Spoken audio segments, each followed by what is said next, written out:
You are accepted. By Paul Tillich. Quote, Moreover the law entered, that the offense might abound. But where sin abounded, grace did much more abound. Romans 5 verse 20. These words of Paul summarize his apostolic experience, his religious message as a whole, and the Christian standing of life. To discuss these words, or to make them the text of even several sermons, has always seemed impossible to me. I have never dared to use them before, but something has driven me to consider them during the past few months, a desire to give witness to the two facts which appeared to me, in hours of retrospection, as the all-determining facts of our life, the abounding of sin and the greater abounding of grace. There are few words more strange to most of us than sin and grace. They are strange just because they are so well known. During the centuries they have received distorting connotations and have lost so much of their genuine power that we must seriously ask ourselves whether we should use them at all or whether we should discard them as useless tools. But there is a mysterious fact about the great words of our religious tradition. They cannot be replaced. All attempts to make substitutions, including those I have tried myself, have failed to convey the reality that was to be expressed. They have led to shallow and impotent talk.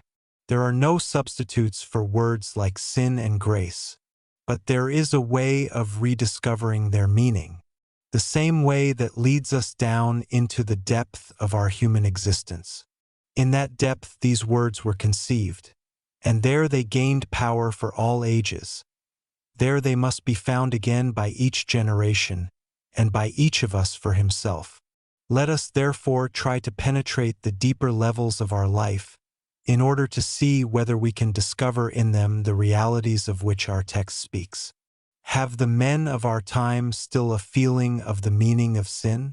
Do they, and do we, still realize that sin does not mean an immoral act, that sin should never be used in the plural, and that not our sins, but rather our sin is the great, all-pervading problem of our life? Do we still know that it is arrogant and erroneous to divide men by calling some sinners and others righteous? For by way of such a division, we can usually discover that we ourselves do not quite belong to the sinners, since we have avoided heavy sins, have made some progress in the control of this or that sin, and have been even humble enough not to call ourselves righteous. Are we still able to realize that this kind of thinking and feeling about sin is far removed from what the great religious tradition, both within and outside the Bible, has meant when it speaks of sin? I should like to suggest another word to you, not as a substitute for the word sin, but as a useful clue in the interpretation of the word sin: separation. Separation is an aspect of the experience of everyone. Perhaps the word sin has the same root as the word asunder. In any case, sin is separation. To be in the state of sin is to be in the state of separation. And separation is threefold. There is separation among individual lives, separation of a man from himself, and separation of all men from the ground of being. This threefold separation constitutes the state of everything that exists. It is a universal fact. It is the fate of every life. And it is our human fate in a very special sense. For we as men know that we are separated. We not only suffer with all other creatures because of the self-destructive consequences of our separation, but also know why we suffer. We know that we are estranged from something to which we really belong, and with which we should be united. We know that the fate of separation is not merely a natural event like a flash of sudden lightning, but that it is an experience in which we actively participate, in which our whole personality is involved, and that, as fate, it is also guilt. Separation, which is fate and guilt, constitutes the meaning of the word sin. It is this which is the state of our entire existence, from its very beginning to its very end.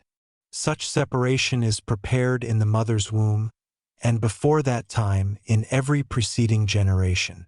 It is manifest in the special actions of our conscious life. It reaches beyond our graves into all the succeeding generations. It is our existence itself. Existence is separation. Before sin is an act, it is a state. We can say the same things about grace. For sin and grace are bound to each other. We do not even have a knowledge of sin unless we have already experienced the unity of life, which is grace. And conversely, we could not grasp the meaning of grace without having experienced the separation of life, which is sin. Grace is just as difficult to describe as sin. For some people, grace is the willingness of a divine King and Father to forgive over and again the foolishness and weakness of his subjects and children. We must reject such a concept of grace, for it is a merely childish destruction of a human dignity. For others, grace is a magic power in the dark places of the soul, but a power without any significance for practical life, a quickly vanishing and useless idea.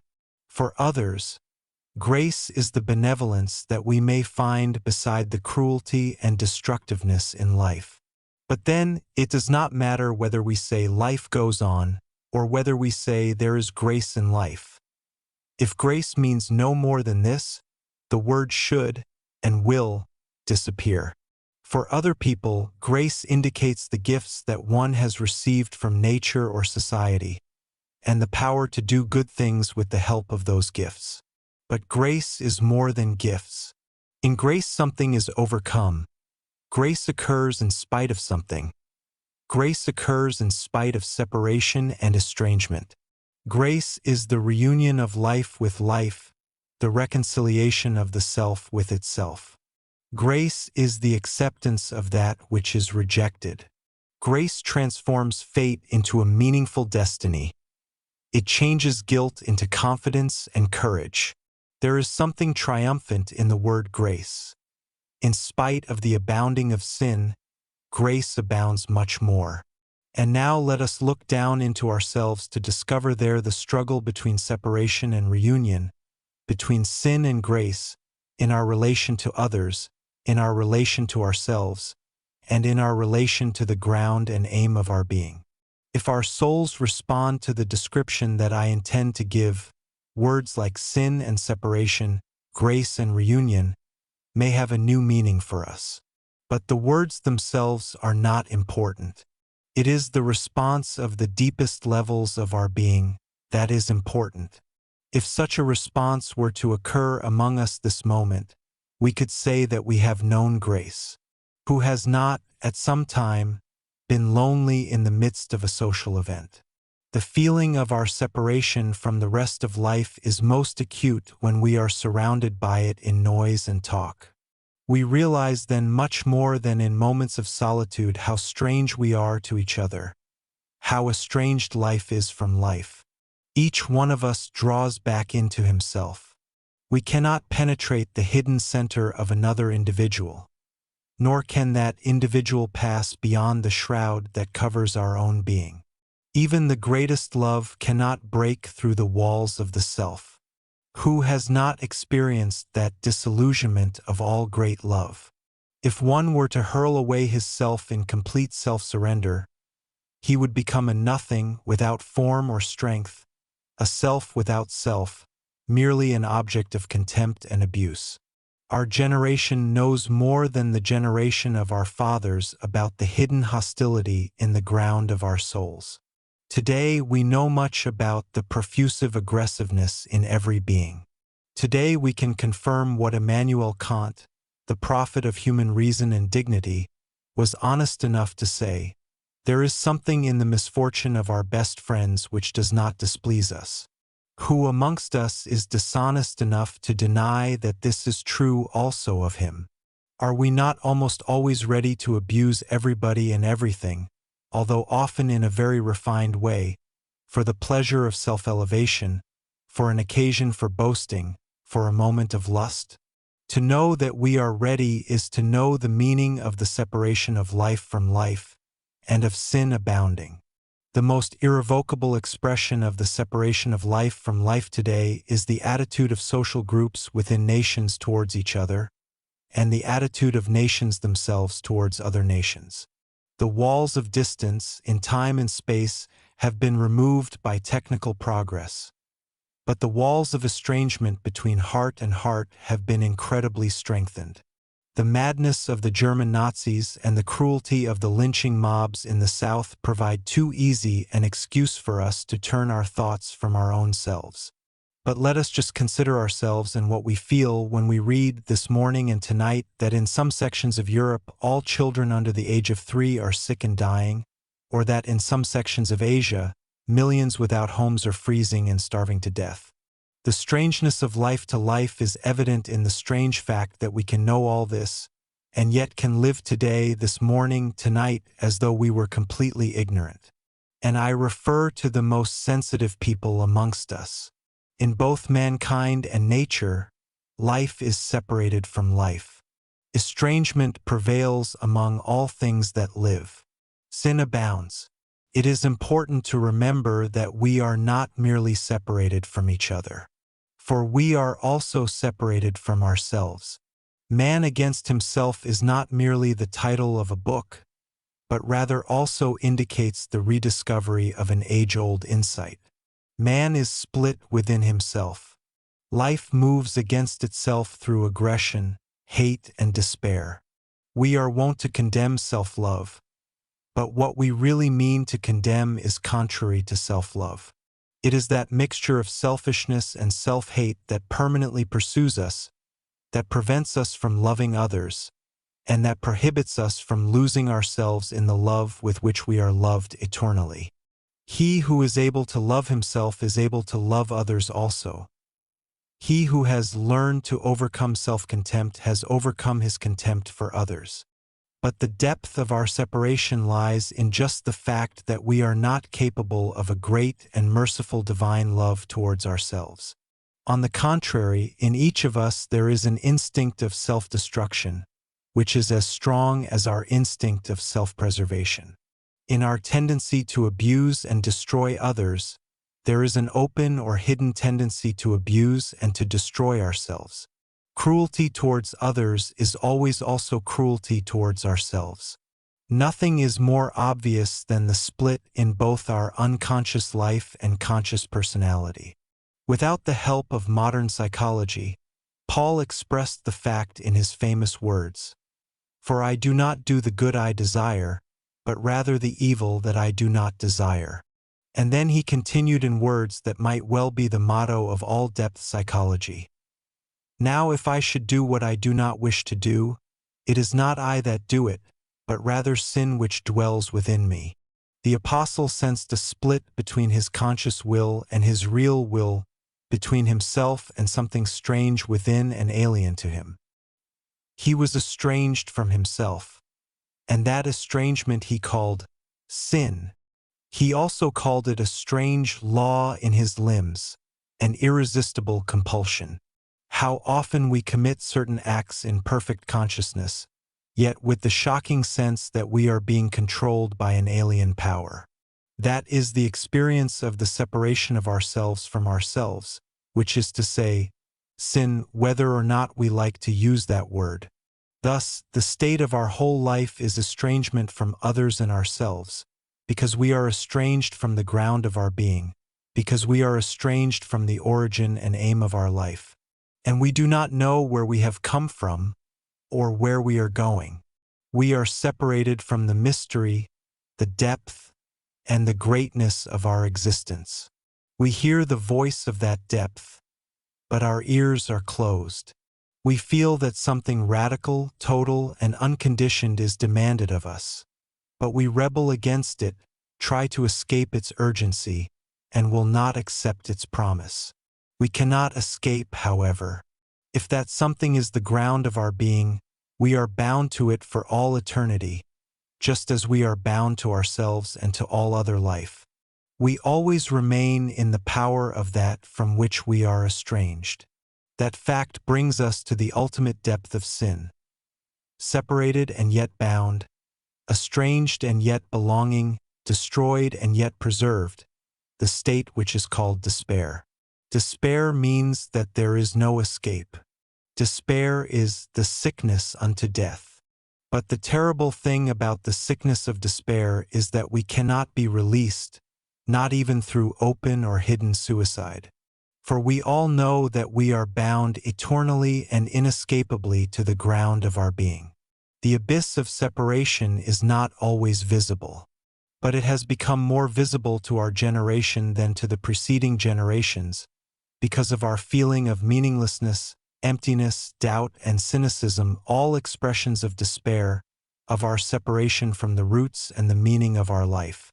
Sin in its most profound sense, sin, as despair, abounds amongst us.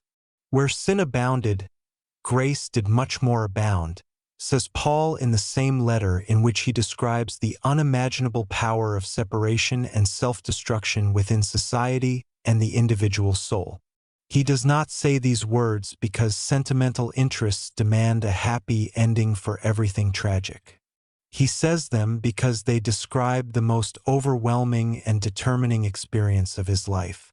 In the picture of Jesus as the Christ, which appeared to him at the moment of his greatest separation from other men, from himself and God, he found himself accepted in spite of his being rejected. And when he found that he was accepted, he was able to accept himself and to be reconciled to others. The moment in which grace struck him and overwhelmed him, he was reunited with that to which he belonged, and from which he was estranged in utter strangeness. Do we know what it means to be struck by grace? It does not mean that we suddenly believe that God exists, or that Jesus is the Savior, or that the Bible contains the truth.